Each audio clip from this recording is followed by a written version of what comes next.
Eu gravei 2 vídeos durante minhas férias. Um sobre os ataques que alguns sites de esquerda, não todos, eu gosto sempre de sublinhar que nesse episódio do Banco Master, o ICL tem se portado de uma maneira um bocado digna, fazendo uma cobertura absolutamente correta. Tem um ou outro colunista que faz ataques, mas o Eduardo Moreira, em particular, que é o chefe lá no ICL, tem deixado muito claro o que o caso do Master é. Essa não foi a norma nos sites de esquerda. E há um grande número de sites de esquerda, 2 em particular, decidiram centrar o ataque não em algum debate a respeito do Master, mas na pessoa de uma jornalista, da Malu Gaspar, que é a repórter que tem trazido a maior quantidade de informações a respeito disso. A respeito de como que esse processo do Master se deu. Porque o que acontece, a história do Master é uma história a respeito de uma fraude. Tudo bem. Veio esse ataque imenso e a mim parece, retornou uma coisa que a gente teve durante um bom tempo no período pré-Bolsonaro, que é essa máquina de esquerda que ataca a imprensa profissional, e eu tenho a impressão que veio com toda a força no final do ano. E agora está começando a ficar claro que o Master estava pagando uma quantidade muito grande de influenciadores para defendê-lo. Eu quero fazer um disclaimer aqui que é importante. Os influenciadores que denunciaram e que foram procurados para fazer essa defesa do Master publicamente, e esse ataque a quem, entre aspas, ataca o Master, são influenciadores de direita. Os rastros, as pistas que nós temos são de que houve pagamento para influenciadores de direita e influenciadores desse mundo da fofoca. Tem esse sócio do Léo Dias metido na coisa, a gente não sabe o quanto que o Vorcaro está envolvido no próprio site do Léo Dias, que é talvez o principal jornalista de fofoca de celebridades na internet brasileira, mas tem no mundo da fofoca esses indícios, tem no mundo dos influencers de direita esses indícios de que tem gente que foi paga para fazer a defesa do Vorcaro e o ataque aos inimigos do Vorcaro. A gente não tem pistas ainda de que teve gente na esquerda que fez isso. Talvez tenham feito o serviço do Vorcaro de graça. Existe essa possibilidade, tá? Só pelo prazer de atacar a imprensa. Eu acho que a gente precisa ter uma conversa séria no Brasil a respeito de como que as pessoas se informam. Porque essa máquina de informação da internet é uma marca comprável. E olha, facilmente comprável. E essa talvez seja a principal lição que a gente vai tirar desse episódio todo. Só para trazer uma informação, tá? Estou com uma matéria da CNN aberta aqui, que a Flávia acabou de me encaminhar. São pelo menos 40 perfis identificados já pela Polícia Federal, suspeitos desses ataques ao Banco Central. Porque houve um aumento, dos ataques nesse período que eles estão investigando. Então, são pelo menos 40 perfis investigados agora. Isso. Excelências.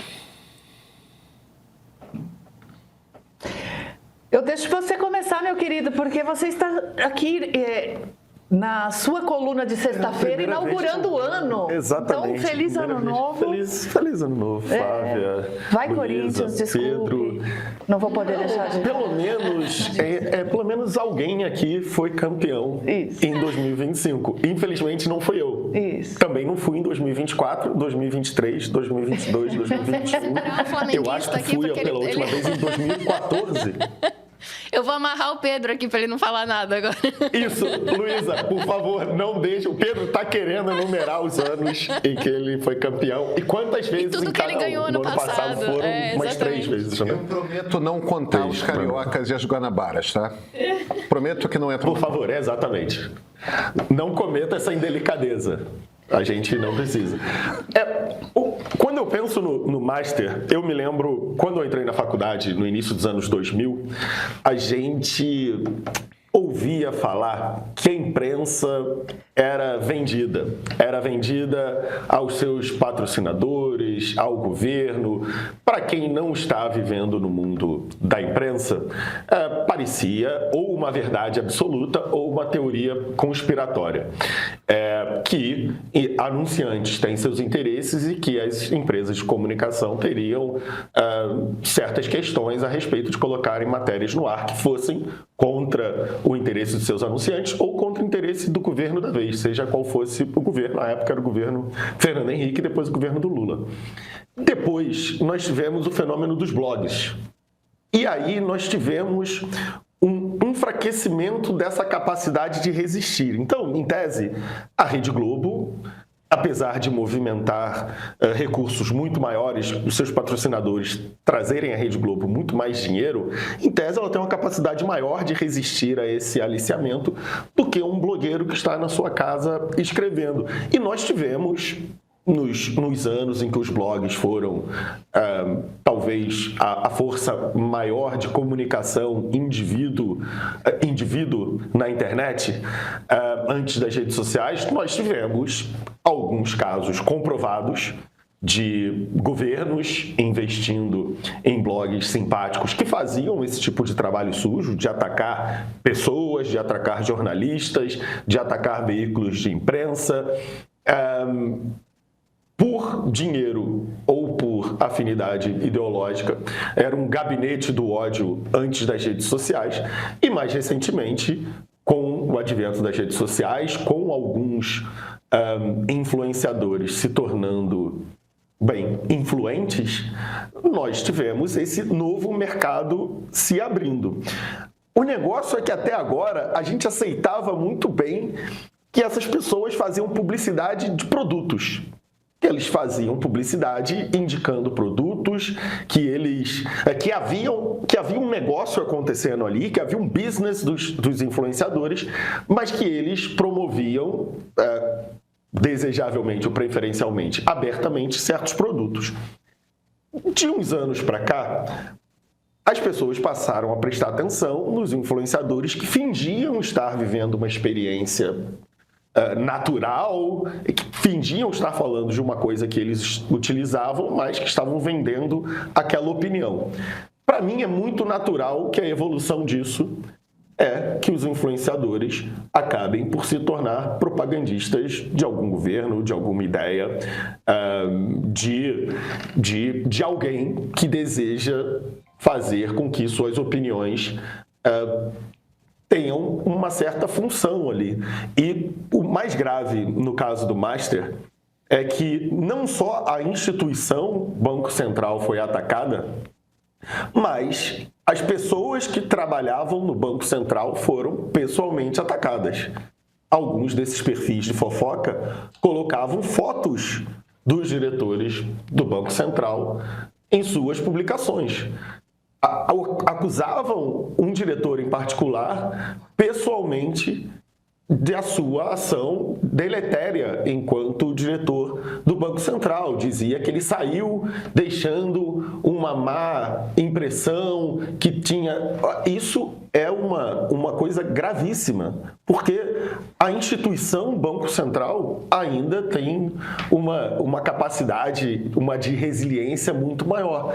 Quando existe um player muito forte pagando volumes de dinheiro absolutamente impressionantes para que uma pessoa, o tomador de decisão, aquele que está ali no serviço público, ser atacado pessoalmente, a pessoa que no dia seguinte vai estar com a sua família num restaurante, eu acho que a gente precisa pensar em como esse mercado funciona. É claro que a Malu Gaspar também se expõe ao fazer esse tipo de reportagem, também é pessoalmente atacada, vilamente, sei lá como se diz isso, mas de forma vil, atacada, inclusive por outros jornalistas, vale dizer, inclusive por outros jornalistas profissionais que insinuam que ela estava sendo movida por outros interesses, mas agora alguns deles, inclusive, quando parou de bater no Alexandre de Moraes, de bater em outras pessoas, agora eles passaram a acreditar novamente na honestidade da Malu.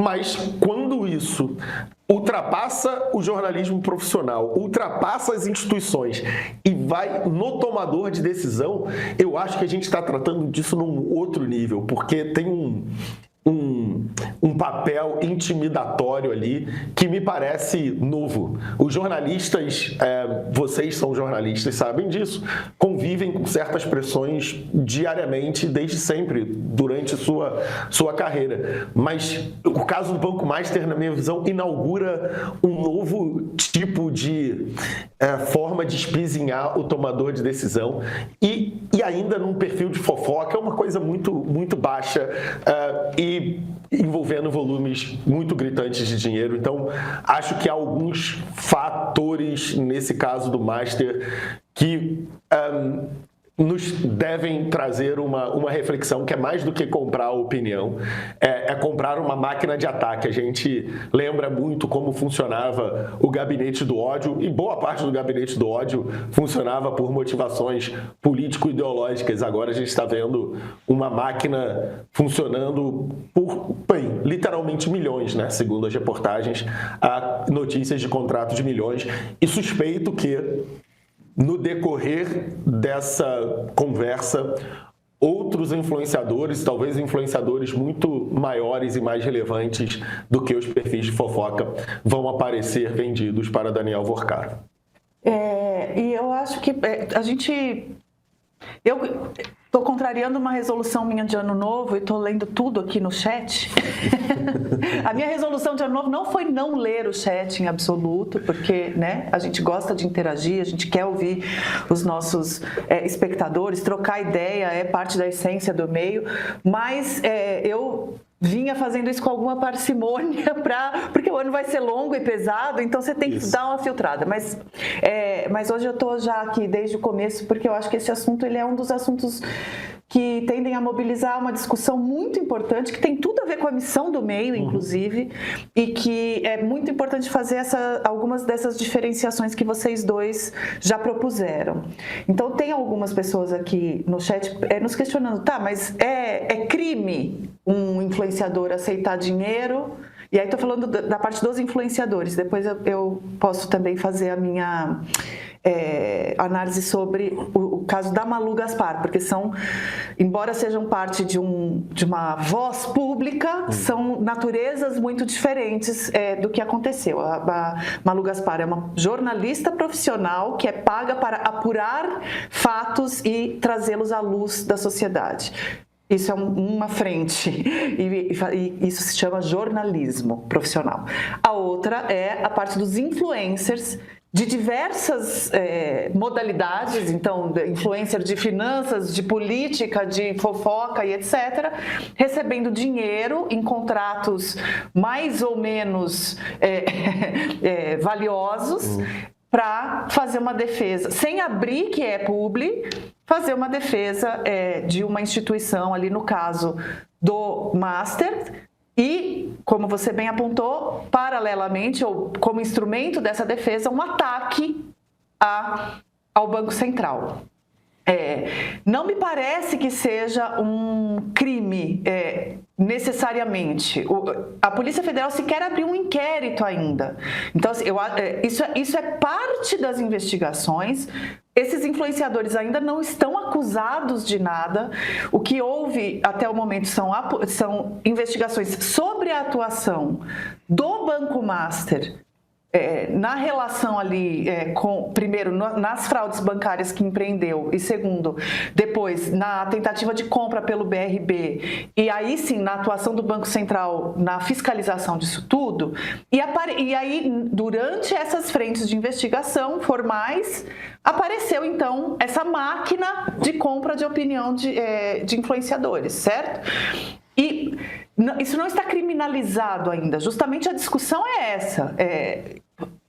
Qual foi a extensão dessa coordenação e até onde vai dar para ter responsabilidades a esse respeito? Porque, como você falou, houve ataques à instituição, mas houve também a diretores, a figuras de pessoas que podem, por exemplo, decidir processar na pessoa física, você, né, enfim, de injúria, calúnia, etc. Então, é importante a gente fazer essa distinção. Informação não é o que você recebe, é o que você escolhe, o que transforma o seu olhar, o que vira hábito. No meio da rotina, você cria espaço para o que importa. No meio do caminho, você escolhe o que carrega. No meio da conversa, você compartilha o que te faz pensar melhor. No meio do exercício, você alimenta corpo e mente. No meio do dia, você escolhe pausar. O seu lugar é o meio. Onde você estiver, o meio está.